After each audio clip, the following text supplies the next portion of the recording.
اب اللہ تعالیٰ نے نزع کے عالم کا نقشہ کھینچا ہے کہ ایک تو قیامت وہ بڑی ہونی ہے نا، ایک چھوٹی قیامت جو تم پہ اس دنیا میں آنے والی ہے، جو بخاری اور مسلم کی حدیث ہے کہ جسے موت آ گئی اس کی قیامت قائم ہو گئی۔ مرتے ہی ظاہر ہے، مرتے کیا، نزع کے عالم میں قرآن پاک میں کئی جگہ ہے کہ فرشتے منہوں پر اور پیٹھوں پہ ہتھوڑے مارتے ہوں گے جان نکالتے وقت۔ عذاب کا سلسلہ نزع میں شروع ہو جاتا ہے، وَلِعَوْذُ بِاللَّهِ تعالی۔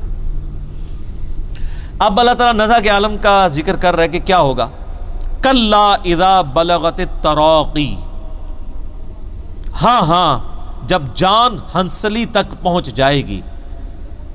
وَقِيلَ مَنْ رَاقٍ، یہاں پہ سکتا ہے ایک ہی سانس میں پڑھنا ہے لیکن تھوڑا سا وقفہ کر کے، ورنہ اگر یہ ڈائریکٹ پڑھا جاتا تو مر راک بنتا، چونکہ نون جو ہے وہ یہ نون غنہ یا جو تنوین ہے وہ اس کے بعد اگر 6 حروف میں سے کوئی حرف آ جائے، یا را میم لام واو نون، تو ادغام ہو جاتا ہے۔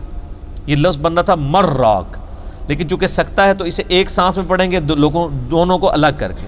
وقیل من راق، اور کہنے والا کہہ رہا ہوگا کوئی جھاڑ پھونک کرنے والا ہے، یعنی اللہ تعالیٰ ہمارا جب روح نکل کے یہاں گلے میں پہنچے گی، نزع کا عالم ہوگا، تو اس وقت لوگ کہہ رہے ہوں گے کوئی ایسا بندہ تلاش کرو کہ پھونک مارے، کوئی دم کرواؤ کسی طریقے بندہ بچ جائے،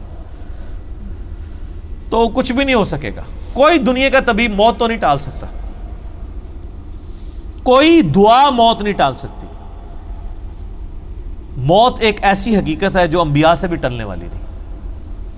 کل نفس ذائقۃ الموت، ہر جان کو جس کے اندر بھی روح یا جان ہے موت کا مزہ چکھنا ہے۔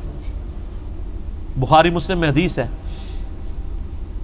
اما عائشہ کہتی ہیں کہ نبی علیہ السلام اپنے صحت کے دنوں میں کہا کرتے تھے کہ اللہ تعالیٰ کسی نبی کو اس وقت تک موت نہیں دیتا جب تک کہ اسے جنت دکھا نہ دے، اور پھر اسے اختیار دیتا ہے کہ چاہے وہ دنیا میں رہے چاہے اللہ کی طرف جانے کو اختیار کرے۔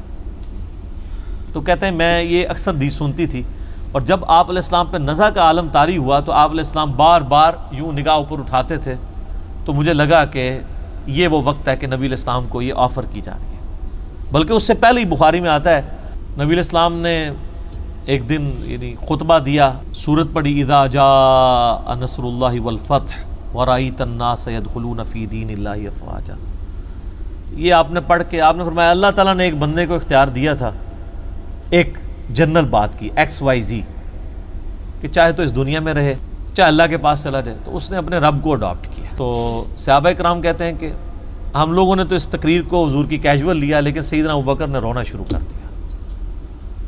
تو صحابہ کہتے ہیں ہم دل میں سوچ لگے کہ اس بوڑھے کو کیا ہوا ہے، حضور نے کون سی ایسی بات کی ہے، لیکن سیدنا ابوبکر بہت سمجھدار تھے، انہیں بات سمجھ آ گئی تھی کہ نبی علیہ السلام اپنی بات کر رہے ہیں، تو اب آپ زیادہ عرصہ ہمیں نہیں رہیں گے۔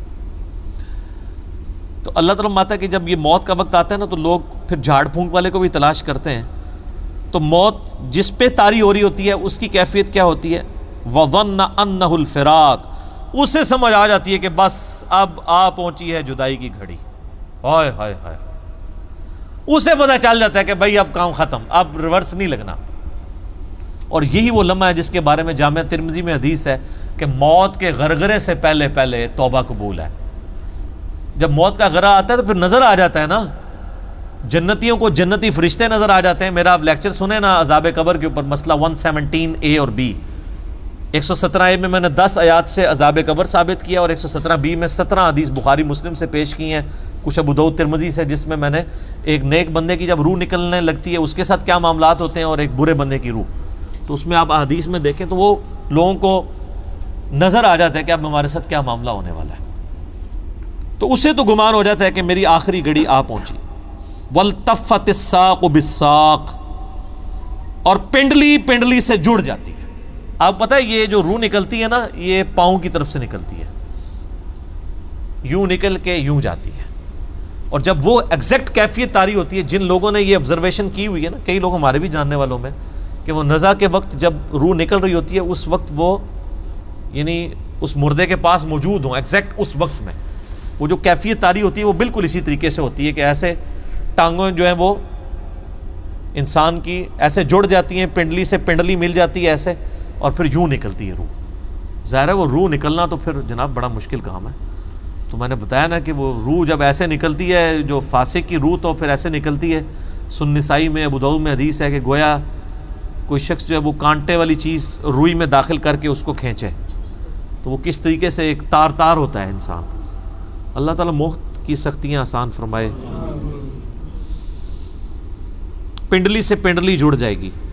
الی ربک یومئذ المساق، اب تمہارے رب کی طرف کوچ کا وقت آ چکا۔ یعنی اللہ تعالیٰ فرماتا ہے جب یہ حالت ہوگی تو انسان کو پتہ چل جائے گا اب میں اپنے رب کے حضور پیش ہوں گا۔ اب اگر تو وہ شخص گناہ گار ہے تو اس کے ساتھ کیا معاملہ ہونے والا ہے؟ فلا صدق ولا صلی، نہ تو نے تصدیق کی اور نہ نماز پڑھی، یعنی سچائی کی تصدیق نہیں کی، پیغمبروں کی باتوں کو سیریس نہیں لیا، خدا کے لیے نماز نہیں پڑھی۔ ولیکن کذب وتولی، بلکہ تو حق جھٹلاتا رہا اور منہ پھیرتا رہا۔ ثم ذهب الى اهله يتمطى، اور تو بڑے نخرے کے ساتھ اپنے گھر والوں کی طرف لوٹتا رہا۔ نبی علیہ السلام کی مجالس میں بھی بیٹھتے تھے نا، سنتے تھے، بات اٹریکٹ بھی کرتی تھی، پھر اسی اکڑ میں اپنے گھر والوں کے پاس آتے تھے بڑے نخرے کے ساتھ کہ ہاں جی ہو کے آئے ہیں، کوئی بات میں وزن ہی نہیں۔ نعوذ باللہ۔ اولا لک فاولا، تیری خرابی آ لگی ہے تیری خرابی۔